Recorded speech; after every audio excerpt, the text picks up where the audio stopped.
ওং অজ্ঞানতিমিরন্ধস্য জ্ঞানাঞ্জনশলাকয়া চক্ষুর্মিলিतं येन তস্मै শ্রীগুরবে নমঃ। বাঞ্ছাকল্পতরুভ্যশ্চ কৃপাসিন্ধুভ্যেব চ পতিতানাং পাবনেভ্যো বৈষ্ণবেভ্যো নমো নমঃ।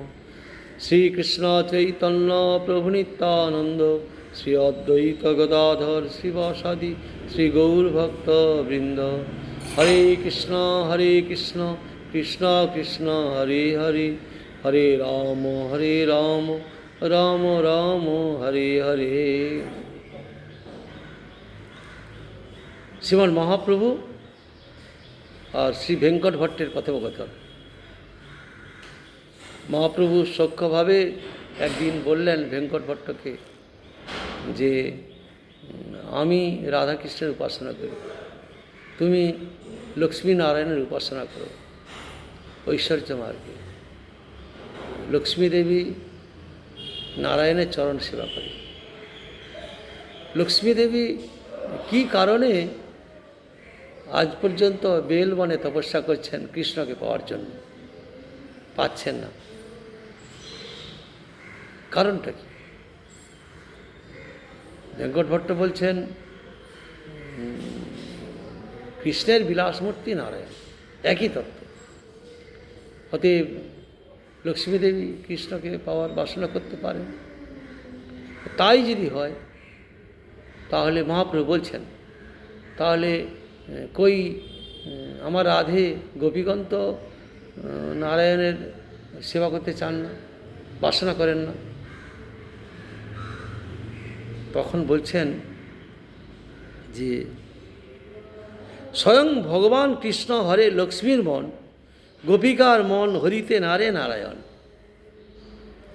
কৃষ্ণ লক্ষ্মীর মন হরণ করতে পারে, কিন্তু গোপীগণ নারায়ণ গোপীগণের মন হরণ করতে পারে না। নারায়ণের কা কথা, শ্রীকৃষ্ণ আপনি গোপিকারে হাস্য করাইতে হয় নারায়ণে। চতুর্ভুজ মূর্তি দেখায় গোপীগণের আগে, সেই কৃষ্ণে গোপিকার নহে অনুরাগে। চতুর্ভুজ মূর্তি ধারণ করে কৃষ্ণ একদিন কুঞ্জের মধ্যে বসেছিলেন। সেই চতুর্ভুজ মূর্তিকে দর্শন করে গোপীগণের অনুরাগ এলো না, গোপীগণ চাইল না সেই নারায়ণকে, তারা কৃষ্ণকে চায়। গোপীনাং পশু পেন্দ্র নন্দন জুষ ভাবস্য কস্তাং কীতি বিজ্ঞাতুং ক্ষমতে দুরূহ পদবী সঞ্চারিণ প্রক্রিয়াম আবিষ্কুর্বতী বৈষ্ণবী মোপি তনুং তস্মিন ভুজৈ জিষ্ণুভি যৎসংহন্ত চতুর্ভিরদ্ভুত রুচিং রাগোদয় কুঞ্চতি।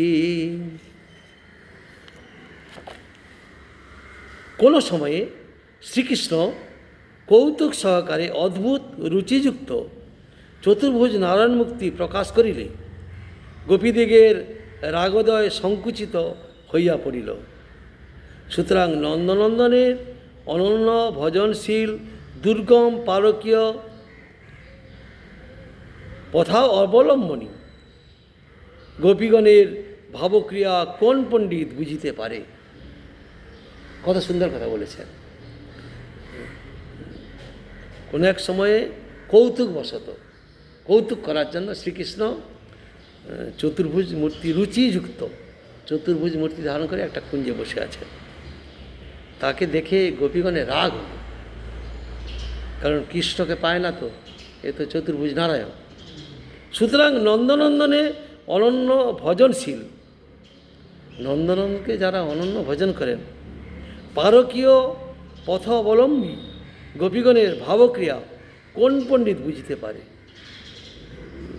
যারা কৃষ্ণ ভজন করেন, দ্বিভুজ মুরলীধর কৃষ্ণ, তাদের ভাবক্রিয়া সাধারণ ব্যক্তি বুঝতে পারে না। এত কহি প্রভু তার গর্ব চূর্ণ করিয়া তারে সুখ দিতে কহে সিদ্ধান্ত ফিরাইয়া। ভেঙ্কট ভট্টের গর্ব ছিল আমি লক্ষ্মীনারায়ণ উপাসনা করি।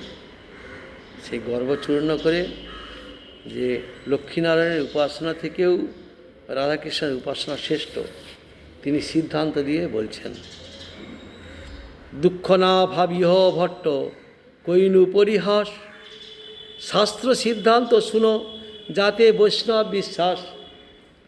আমি তোমাকে পরিহাস করে সূক্ষ্মভাবে বলেছি, তুমি দুঃখ করো না, শাস্ত্র সিদ্ধান্ত শুনো। বৈষ্ণবরা কিসে বিশ্বাস করে, বৈষ্ণবরা কী সিদ্ধান্তে অগ্রসর হন।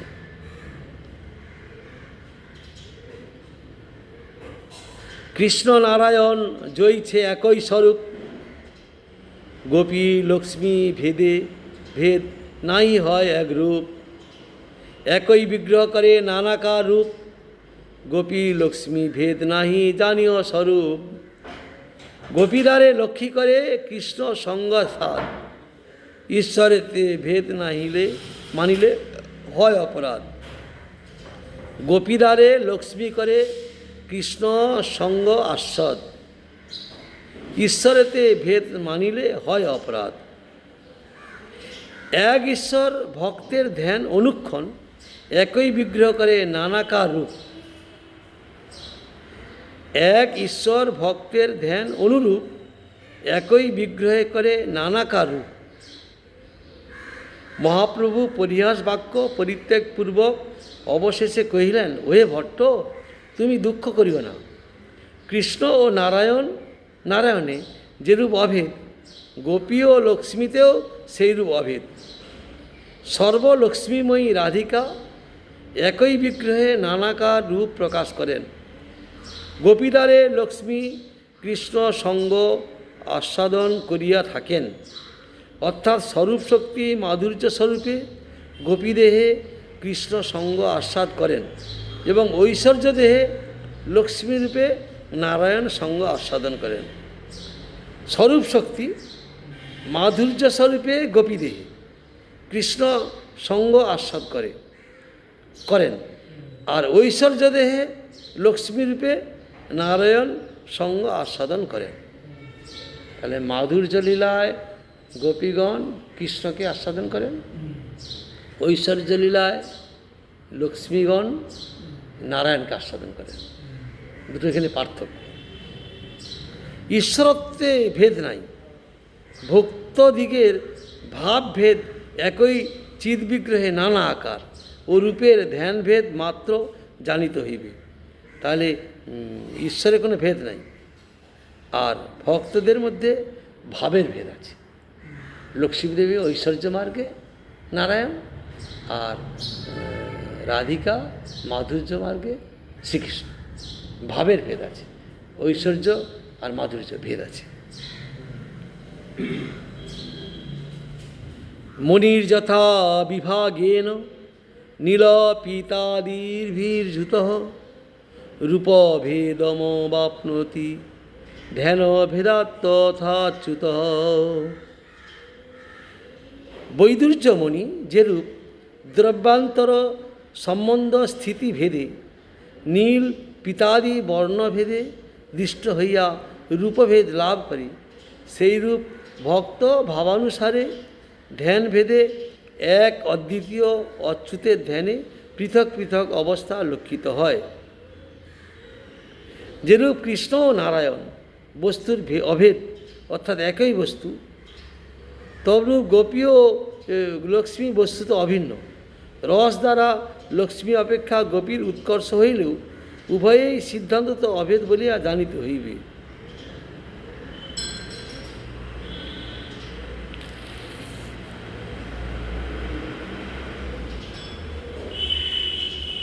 ভট্ট কহে, কাহা আমি জীব পামর, কাহা তুমি সেই কৃষ্ণ সাক্ষাৎ ঈশ্বর।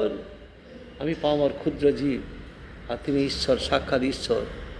অগাধ ঈশ্বর লীলা কিছুই না জানি, তুমি যেই কহ সেই সত্য করি মানি। ঈশ্বরের লীলা অগাধ, অনন্ত লীলা। অনন্ত মুখে অনন্তদেব কীর্তন করছেন, তার অন্ত খুঁজে পাচ্ছেন না। তা সেই ঈশ্বরলীলা অগাধ, আমি কিছু জানি না, আমি সাধারণ জীব। তুমি যেই কহ সেই সত্য করি মানি। তুমি আমার মুখ দিয়ে যা বলাচ্ছ আমি সেইটাই সত্য করে মানি। মোরে পূর্ণ কৃপা কইল লক্ষ্মীনারায়ণ, তার কৃপায় পাইনু তোমার চরণ দর্শন। লক্ষ্মী দেবী নারায়ণের কৃপায় তোমার চরণ দর্শন পেলাম। কৃপা করি কহিলে মোরে কৃষ্ণের মহিমা, যা রূপ গুণৈশ্বর্যের কেহ না পায় সীমা। কৃপা করে মাধুরী লীলায় রাধাকৃষ্ণের সেবা শ্রেষ্ঠ সেটা জানালেন। ওই গুণৈশ্বর্য, যা রূপ গুণৈশ্বর্যের কেহ না পায় সীমা, এর কোনো শেষ নাই, অনন্ত লীলা। এবে সে জানিল কৃষ্ণ ভক্তি সর্বোপরি। এবার জানতে পারলাম লক্ষ্মীনারায়ণের উপাসনা থেকেও কৃষ্ণ উপাসনা শ্রেষ্ঠ। কেননা বৈকুণ্ঠের ঐশ্বর্য মার্গে লক্ষ্মীনারায়ণের উপাসনা থেকে দ্বারকায় 16,108 জন মহিষীর উপাসনা শ্রেষ্ঠ। তার থেকে আরও শ্রেষ্ঠ গোলকের রাধাকৃষ্ণের উপাসনা, ব্রজে গোলক বৃন্দাবন রাধাকৃষ্ণের উপাসনা। এই জন্য সর্বোপরি কৃষ্ণ ভক্তি। কৃতার্থ করিলে মরে কহিলে কৃপা করি। এত বলি ভট্ট পড়িলা প্রভুর চরণে, কৃপা করি প্রভু তারে কইলা আলিঙ্গনে। অন্তরঙ্গ ভক্ত তো আলিঙ্গন করলেন। চাতুর্মাস পূর্ণ হইল ভট্ট আজ্ঞা লইয়া, দক্ষিণ চলিলা প্রভু শ্রীরঙ্গ দেখিয়া। তাহলে চাতুর্মাস কাল পুরো মহাপ্রভু ওই ভেঙ্কট ভট্টের আলয় ছিলেন, আর সখ্যভাবে সমস্ত কৃষ্ণ কথা গুণগানী কীর্তন করতেন, গুণগানী। এবার চাতুর্মাস শেষ, এবার আজ্ঞা চাইলেন, এবারে বন্ধু আমি এবার চলে যাই দক্ষিণ দেশে, রঙ্গনাথজিকে দর্শন করে চলে যাচ্ছে। সঙ্গেতে চলিলা ভট্ট, না যায় ভবনে, তারে বিদায় দিলা প্রভু অনেক যতনে। এখন ভেঙ্কট ভট্ট তো যেতে চাচ্ছেন না, মহাপ্রভুর সঙ্গেই চলছেন। কারণ এই যে ইষ্টগোষ্ঠী আলোচনা, এর যে আনন্দ, সেই আনন্দ তো জাগতিক লোক বুঝবে না, পারমার্থিক জগতে পরস্পরের মধ্যে আনন্দ। এই জন্য রূপ গোস্বামীপাদ বলেছেন, দদাতি প্রতিগিন্নান্তি গুজ্জম অক্ষতি বিচ্ছতি, ভুংতে ভুজয়তে জৈব ষড়বিধ পিক্ষলক্ষণ। আদান প্রদান গুড়ো আলাপন অন্তরঙ্গদের সঙ্গে করতে হয়, একই পথে যাত্রীর সঙ্গে। তার কাছ থেকে প্রসাদ পাওয়া, প্রসাদ তাকে দেওয়া, গোপন কথা জানানো, এই সমস্ত কিছু আদান প্রদানটা একই পথের যাত্রী যদি হয় তবে হবে।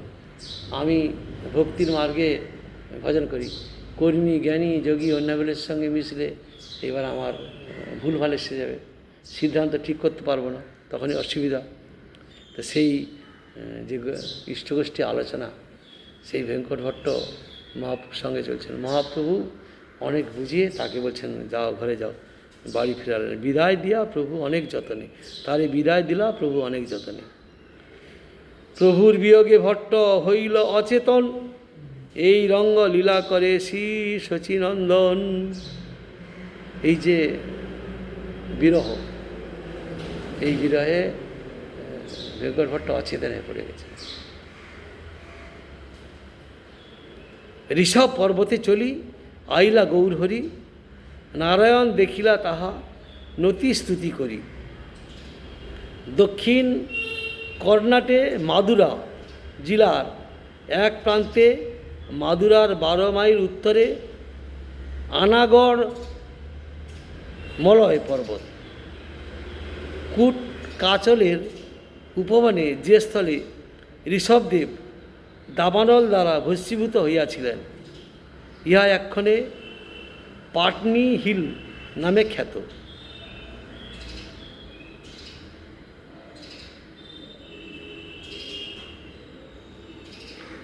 পরমানন্দ পুরী তাহা রহে চতুর্মাস, শুনিমা প্রভু গেলা পুরী গোসাইর পাশ। পুরী গোসাই প্রভু কইল চরণ বন্দন, পুরী গোসাইর প্রভু কইল চরণ বন্দন। প্রেমে পুরী গোসাই তারে কইল আলিঙ্গন। পরমানন্দপুরী। 3 দিন প্রেমে দোহে কৃষ্ণ কথা রঙ্গে, সেই বিপ্র ঘরে দোহে রহে একসঙ্গে। পুরী গোসাই বলে আমি যাব পুরুষোত্তমে, পুরুষোত্তম দেখি গৌড়ে যাব গঙ্গা স্নানে। তার সব সিদ্ধান্ত কোথায় কোথায় যাবে ঠিক করা আছে। প্রভু কহে তুমি পুনঃ আইস নীলাচলে, আমি সেতুবন্ধ হইতে আসিব অল্পকালে। আমি সেতুবন্ধ পর্যন্ত যাব রামেশ্বর, অল্পকালের মধ্যে আসব, তুমি পুরী ধামে আসো। তোমার নিকটে রহি হেন বাঞ্ছা হয়, নীলাচলে আসিবে মোরে হইয়া সদয়।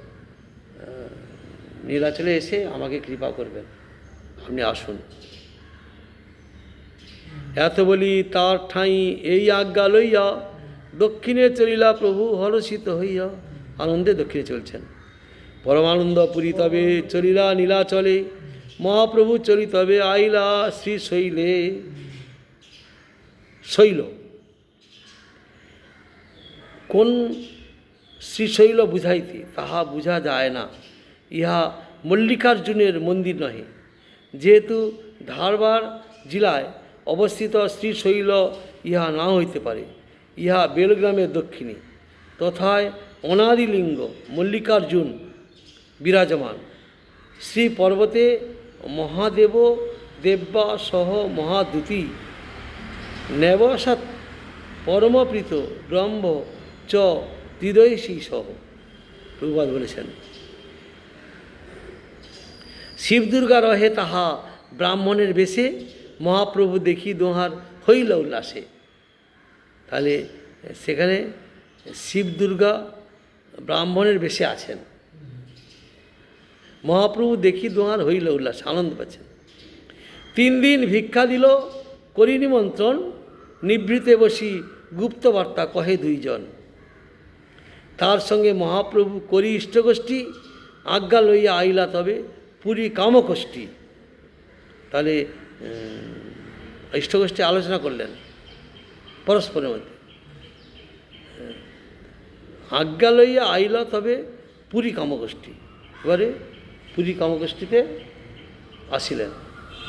বাঞ্ছাকল্পতরুভ্যশ্চ কৃপা সিন্ধু ভয়বচ পতিতানাং পাবনেভ্যো বৈষ্ণবেভ্যো নমঃ।